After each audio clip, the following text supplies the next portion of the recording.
They say mirrors never lie, that they show us the unvarnished truth, a perfect, symmetrical copy of our world. But for Lena Parker, the mirror in her new apartment started telling a different kind of truth, a truth that wasn't hers. It all started after the breakup. You know how it is. You need a change of scenery, a fresh start. Lena found a small, quiet apartment downtown. It was old, a bit worn around the edges, but it was cheap, and most importantly, it was hers. The previous tenant had left in a hurry, it seemed. The only thing left behind was a tall, ornate antique mirror propped against the living room wall. It had a dark, heavy wooden frame, intricately carved with vines and flowers that seemed to curl and twist in the dim light. Lena thought it added a touch of vintage charm to the otherwise plain room. She didn't know it added a presence. The first few days were a blur of unpacking boxes and trying to piece her life back together. The mirror became a silent companion, reflecting her tired movements as she built her new nest. The first sign that something was wrong was subtle, easy to dismiss. One evening, as soft rain pattered against the window pane, Lena stood before the mirror, brushing her long hair. The lights in the apartment flickered for just a moment, a common occurrence in old buildings. But in that split second of darkness and returning light, she saw it. Her reflection. It hadn't moved with her. It held its pose for a fraction of a second too long, and before her own lips curved upwards in a tired smile, the reflection's mouth had already twisted into a faint, knowing grin. It was just a flicker, just a hint of something wrong, but it was enough to send a shiver down her spine. She blinked, stared hard at her own familiar face, and shook her head with a nervous laugh. "I'm just tired," she mumbled to herself, blaming stress and exhaustion. But that night, as Lena tossed and turned in her bed, she had the unnerving feeling that on the other side of the glass, her reflection wasn't sleeping at all. It was watching, waiting.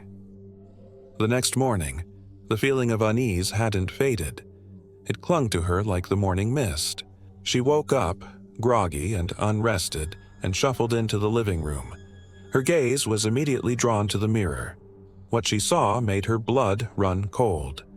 The Lena in the mirror looked exhausted, with dark, bruised-looking circles under her eyes.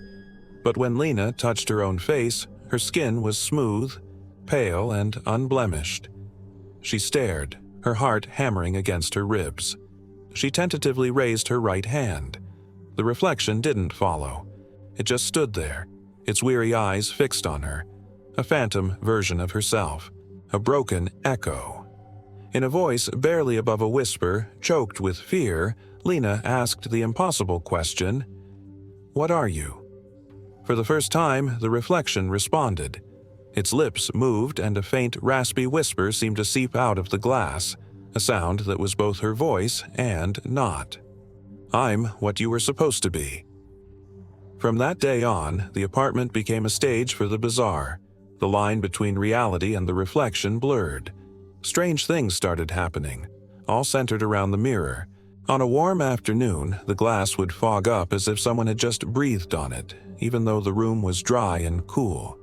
Lena would catch glimpses of movement from the corner of her eye, her reflection turning off a lamp she hadn't touched, or walking out of the frame when she was standing perfectly still. The most terrifying moments were when the reflection would live out a future she hadn't experienced. Once, she saw it scream, a silent, contorted mask of terror. Moments before a loud crash from the kitchen made her jump and scream for real. The mirror wasn't just reflecting her anymore, it was predicting her, or perhaps rewriting her.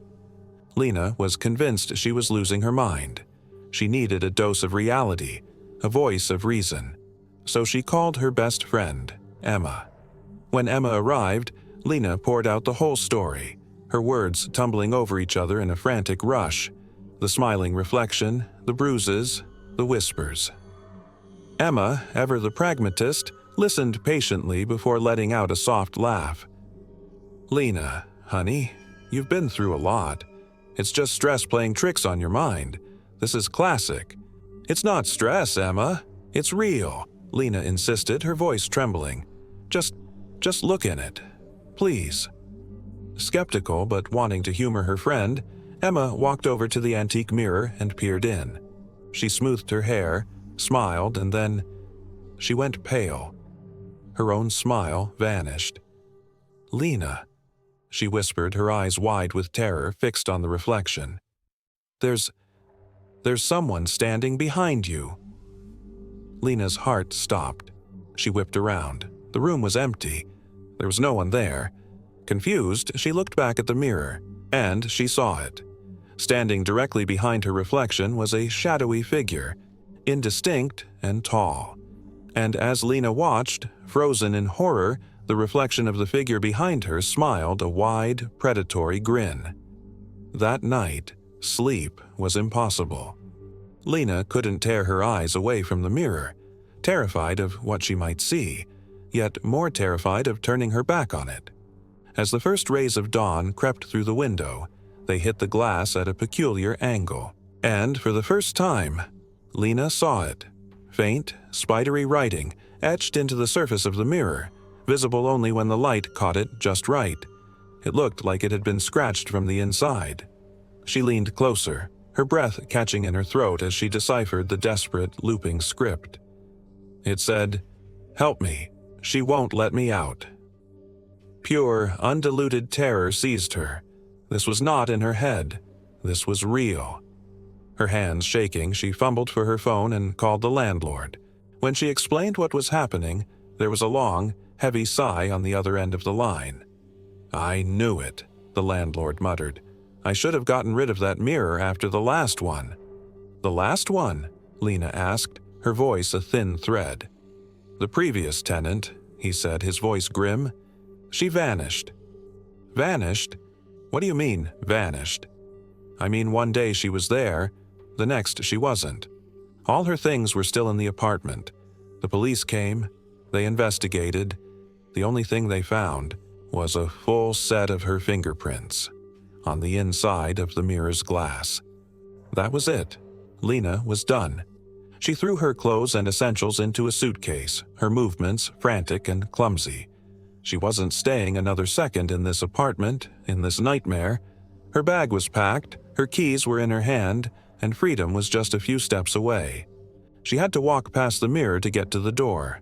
She kept her eyes fixed on the exit, refusing to look, refusing to give it the satisfaction. But as she drew level with it, a flicker of movement in her peripheral vision made her stop.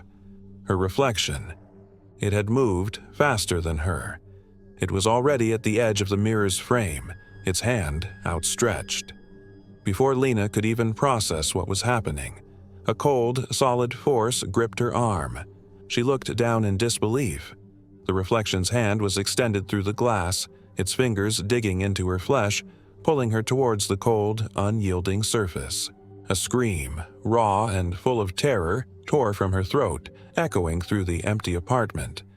And then, there was only silence. 1 week later, a new couple, bright-eyed and optimistic, were being shown the apartment. They loved it. It was cozy, modern, and filled with natural light. The wife walked over to the antique mirror, admiring the intricate carvings in the frame. "Oh, this is beautiful," she said to her husband, running a hand over the smooth, cool glass. "It's a real statement piece." The husband nodded in agreement. "Looks brand new." As the wife turned to continue the tour, her reflection in the mirror didn't. It remained perfectly still, a silent observer in the glass. It stood there, watching the happy couple, a faint, knowing smile playing on its lips. And if you were to look very, very closely into its eyes, you would see the trapped, terrified gaze of Lena Parker, staring back from the other side. The mirror never lies. It just shows you the truth you were never meant to see. Thank you so much for watching. If you enjoyed this story, don't forget to hit that like button and subscribe to the channel for more tales from the shadows. Let me know in the comments below what you think happened to the real Lena. Until next time, stay safe, and maybe don't stare into old mirrors for too long.